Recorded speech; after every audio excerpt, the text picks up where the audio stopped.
Hello YouTube, I'm back with another book review today.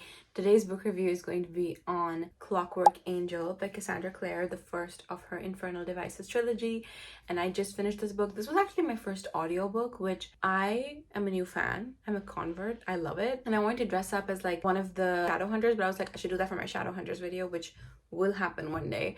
So I decided I would do Tessa, but then I was like, what do they wear in the Victorian era? So I looked it up and it was a lot of ruffles, so I found my ruffliest shirt. I was gonna do like a rune on my neck or something, but I was like, Tessa doesn't have any runes because she's not a shadow hunter. So I was like, okay, I guess I'm just a girl in a ruffly shirt today. Before we get into the review, I have some housekeeping that I need to do with you guys, starting with the fact that since I've started filming book reviews, I'm trying really hard to read books differently, because honestly, I didn't read books with the point of view of like forming an opinion on them. I kind of just experienced the story, and at the end of the story I was able to say, okay, I like that or I didn't like that, but I didn't always approach it with a thing of like, this is my thoughts, this was good and this was bad. It's hard, and I don't want starting to make reviews to affect how I read books, because I don't want to read books keeping an eye out for what I can discuss in the review. I want to read books the way they're meant to be read and then form an opinion about them, and that's hard.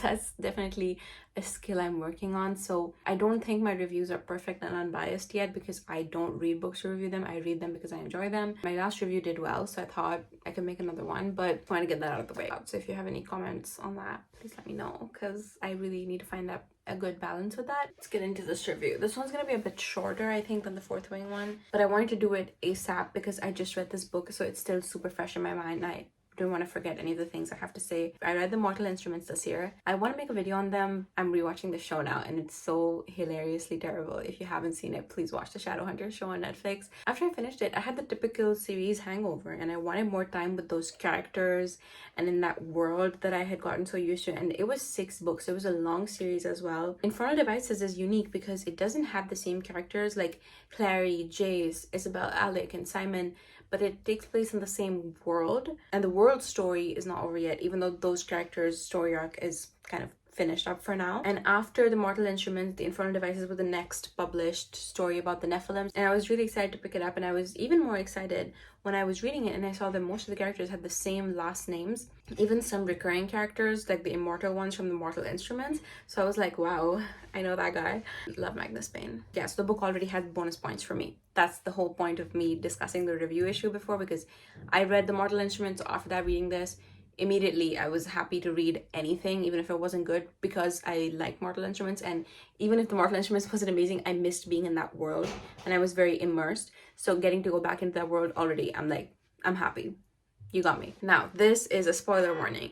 There are spoilers for both Mortal Instruments and Infernal Devices in this video. If you want to read either series without spoilers, read them and then come back and watch this. If you don't want to read them, I will give you all the information you need. I never mind spoilers, but I know some people have a huge thing, so I just like to say, get out of the way. So Clockwork Angel takes place in peak Victorian London in the world of shadow hunters, but instead of leather jackets and flip phones, it's more like corsets and train skirts, okay? Tessa Gray is a young girl who's on a steamer ship from New York to London to reunite with her brother after her only living relative passed away. Her brother wrote to her and was like, okay, our aunt's gone, so there's nothing for you in New York, why don't you come live with me?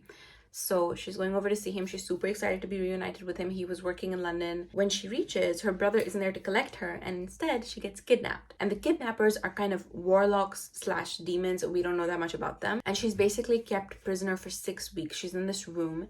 The warlock slash demon's servant comes and gives her food, doesn't talk to her. They won't let her out. If she starts kicking and screaming, they'll just tie her up until she stops. And every day they pull her out for a couple of hours to train her. And through their training, she realizes she's a shapeshifter. And somehow the warlock and demons knew that, but she didn't know that. She thought she was just a human. But she's a shapeshifter. There's 2 evil sisters, the warlocks, who captured her. They are ruthless murderers, and they make her transform into their victims to learn more about them. I don't remember. It's not that important, but basically what Tessa's skill is that you give her a belonging of anybody's, living or dead, and she can transform completely into them. And she, to some extent, even gets access to their thoughts and their memories as well. Eventually, after the 6 weeks, she gets rescued by shadow hunters from the London Institute, which, in case you haven't read The Mortal Instruments or this book, is basically half angel, half human people whose job is to protect humans from demons. and maintain peace with the downworlders, who are the werewolves, the vampires, the fairies, and warlocks. And when humans are being tortured or kept prisoner, then that breaks the laws that all these different beings have with the Shadowhunters. The Shadowhunters are free to punish them. So they're kind of the police of the underworld.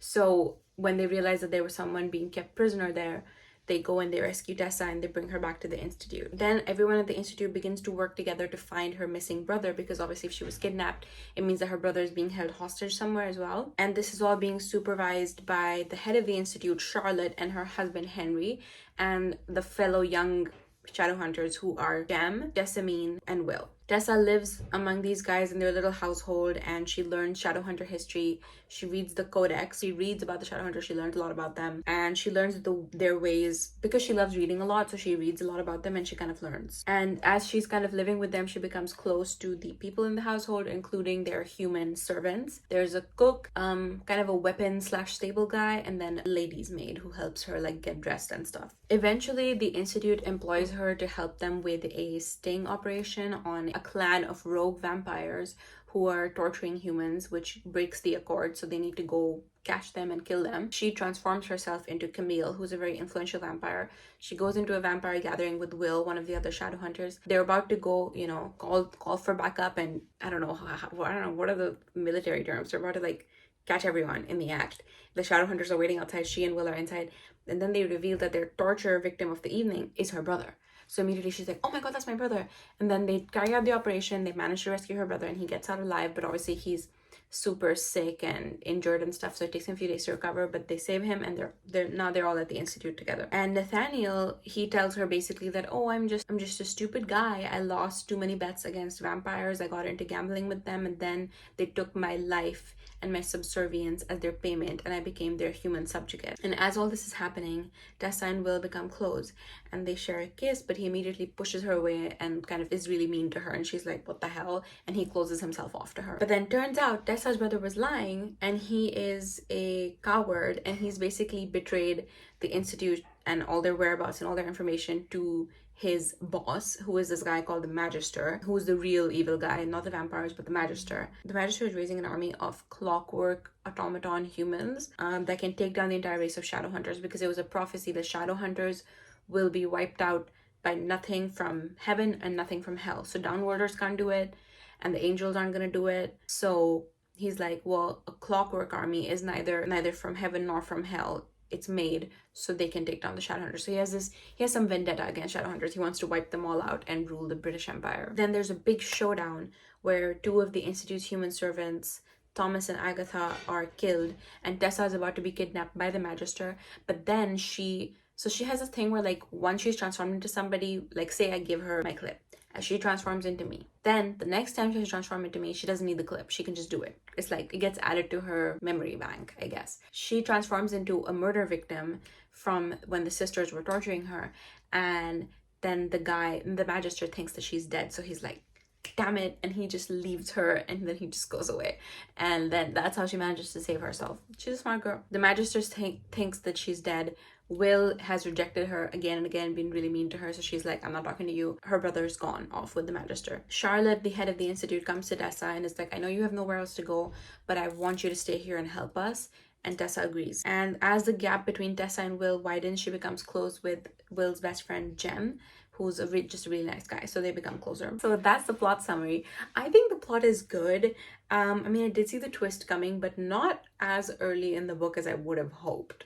I don't know. Maybe I'm just dumb, but I didn't see it coming that early. And that's kind of bad that I did know it was coming, but the plot isn't even the point of this book. It's the characters that are the main draw. And the fact that the book is written in third person, which I normally don't love, but it's done really well, and it's what allows each character to shine, and it allows the reader to understand all of their perspectives as opposed to being more biased toward one. And the romance plot, as you can see, is shaping up to be a love triangle, and it's good enough to be like you want it to happen, and you're looking for like little hints, and it's growing, and when you see a hint, it's like satisfying. But the overarching plot is not a love story, and even though chronologically it takes place before the Mortal Instruments, I loved reading it after the Mortal Instruments because of all the context I already had, all the information I already knew about the world.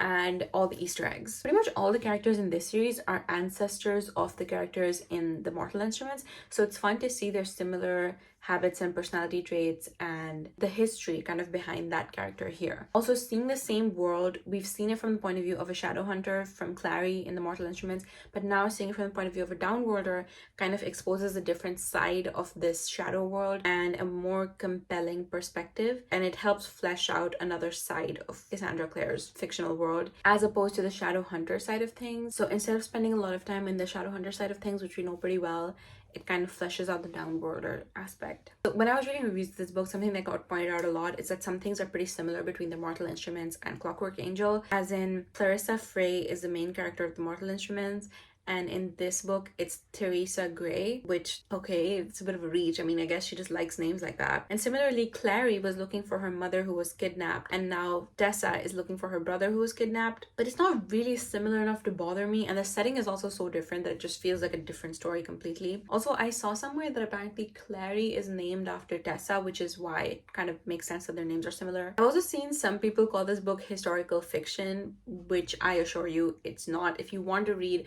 a Victorian themed novel, that's not what this is. This is for people who love fantasy and for people who are into the Shadowhunter world and want to see what it was like pre-technology, but it's not really historical fiction. It's also called steampunk a lot, which feels like a bit of a stretch. The only steampunk thing about this would be there's sometimes cogs kept everywhere because of the automatons. That's it. Like the story is happening in Victorian London in the sense that wearing pants into a battle is like shocking and they don't have cars, but at the same time it's in a very insulated community of shadow hunters. Yes, the shadow hunters are Victorian English people, but they're not as formal. They have the tattoos of runes and they wear pants. Like, the times and the setting doesn't influence the plot enough for me to be convinced that this is historical fiction. And because our characters aren't really interacting with the Victorian world so much as the shadow world, so they're in their own world. The plot does move slow. The book is long. She's a big book, okay? And still, somehow, I didn't really get bored. I never really was like, I don't want to read this anymore. I just wanted to keep listening. It kept me hooked. I think this just shows that there doesn't need to be an action-packed plot for the story to be compelling and interesting and to keep you hooked. And it's smart to create a character like Tessa who isn't familiar with the shadow world, because it kind of lets you learn the ropes of the magic systems and everything without being info dumped on, because you're learning it with her. And the politics of the characters and the relationships between them feels very off the times, but it also makes it feel very real. It's not a 5-star book, and where I fell short is that it's great and not amazing. There's no major revelations, tearjerker moments, nothing that had my heart racing, but I feel like the path is being set for something great to happen perhaps in the next couple of books, but it's happening in a way that it's not just world building, and it's still fun and interesting even in this book. Okay, I've talked a little bit about how the characters are kind of the moment with this book, so let's talk about them really quick. Starting with Tessa Gray. She's kind of a typical 1890s American girl. She's kind of naive and rudderless. Like, she doesn't really know, because women didn't really work at that time, so yeah, it's kind of sad. So she's kind of naive. We don't really know a ton about her life before, but she's just kind of a girl who lived with her aunt and her brother, very sheltered, and now she gets forced immediately after being kidnapped into torture, which I feel fundamentally changes her and how she sees the world, which is so good, because she doesn't come out of that experience the same person as when she went in. She's forced to contend with questioning what she is, because her whole life she thought she was just a girl.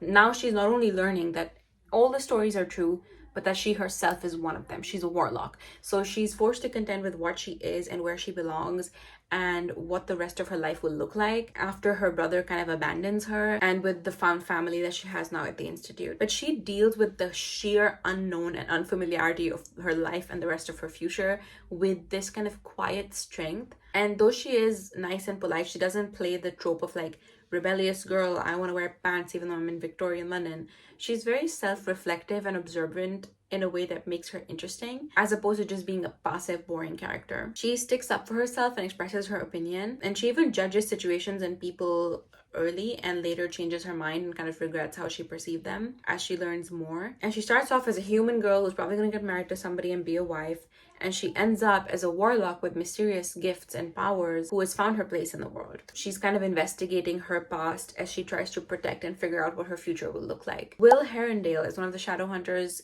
at the Institute. He's the Jace of this series, and the torture and angsty vibes are there. But we don't know a lot about his past yet. He's hiding some big secret that we don't know. Right now, he's just a very attractive shadow hunter who has this like sharp sense of humor, and he has a habit of challenging authority and kind of just doing whatever he wants, a lot like Jace. I guess he is his ancestor, or is he not? I don't even remember Jace's ancestry anymore. But you like him because even though he won't say that he loves Jem, his best friend, he goes into the downworld to get things for him, and he won't listen to Charlotte's instructions, but he will defend her and anyone that challenges her authority. So he's brave and egoistic and sarcastic and definitely abrasive when he wants to be, but he reads a lot, he loves poetry, so he's a complicated guy, but we don't know that much about him yet. But somehow you just like him. You just like him. Jem Carstairs, he's Will's best friend and his parabatai, which is basically no homo besties, and Jem is getting the gonna die soon edit.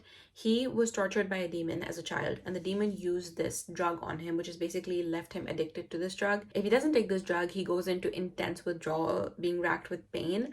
And by using it, he's slowly killing himself because the drug is ruining his body. He's half Chinese and he feels this longing and connection for his home city, Shanghai. And he's more introspective and quiet, but he's almost unrelentingly wise and kind to everyone about everything. He's kind of the light to Will's darkness, but Cassandra Clare does a good job of writing about him having this personality type without him being annoying and preachy with it. He still likes to have fun, he sneaks out with Tessa, he plays the violin, he has a pet cat, he's reliable, but he doesn't want people to see him differently because of his addiction. I immediately recognized this huge spoiler for his story because I read the Mortal Instruments first. I won't go into it too much, but it just makes me like his character even more. And the relationship between Jem and Will is really what shines in this book. There's this affection and unconditional familiarity and love between them, and how they're kind of the only family the other has known since childhood. That's beautiful to read about. Jessamine is a young girl who's living at the Institute, the same age as Tessa, Will, and Jem. She's a very interesting character. Her personality is very simple. She's girly, she wants to find a husband, wants to live as a typical high society woman in London. She's pretty vain and mean and judgmental, but what makes her interesting is that she was born as a shadow hunter. She represents an interesting aspect of this magic system. Like, you were given this divine mission, but what if you're born as a shadow hunter but that's not what you want at all? You have no interest in being a soldier and hunting demons. You get shunned. Her family was, and her family raised her away from the shadow world as a normal person until her parents died, and as an orphan of shadow hunters, she was taken into the Institute where she has to live now, and she had to be raised with all the other orphan shadow hunters. This is just so smart. Seeing her battle her natural ability as a shadow hunter and her surroundings while wanting to be something completely different is so interesting, and I found myself wanting her to just give up the jig and accept being a shadow hunter and embrace her, I guess, divine right. But it forced me to contend with, why do I feel this way? Like my own internalized misogyny. She even makes Tessa challenge her own internalized misogyny the same way she did with me. All these complex societal and gender roles in the Victorian era are packaged into this mean 17-year-old blonde girl. It's so genius. Anyway, next, Charlotte and Henry. They are a young couple who are in charge of the running of the Institute. They're only in their early 20s, but they play a sort of parental role with the younger shadow hunters. And Charlotte is kind of a long-suffering, smart, but criminally underestimated. And she's always just trying her best to do the right thing. I appreciate her character because she really values and has faith in every member of her household, and she doesn't discount any of them, even Jessamine. She's also an ancestor of Clary and Jocelyn in the Mortal Instruments, so that just makes me really excited to read about her because I love Clary and Jocelyn. Her husband, Henry, is a kind of genius inventor type. He's very mild-mannered and he prefers being in the laboratory to being on a battlefield. He's creative and smart, but he's an unfit leader because he just doesn't like to take charge and he kind of lives in his own world. But he does create things like the demon sensors and portal technology, which revolutionized shadow hunting. Charlotte isn't allowed to leave the Institute alone because she's a woman, so she has to kind of lead as a couple with Henry, but really it's her in charge and everyone knows it, even Henry, which I like. Their relationship is really heartwarming, with both of them feeling their shortcomings in their respective roles and the expectations that each of them has on them. They defend each other and they show up for each other. I do suspect though that Charlotte got the short end of the stick, but I still love Henry. Okay, to wrap it up, my rating for this book is 4 stars.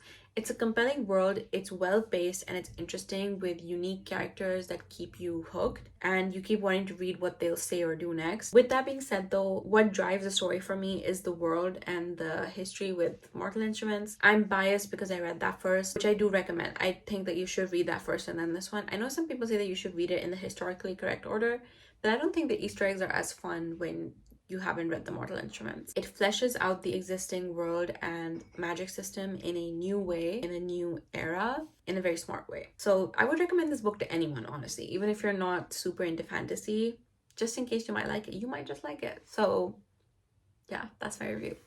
Okay, bye.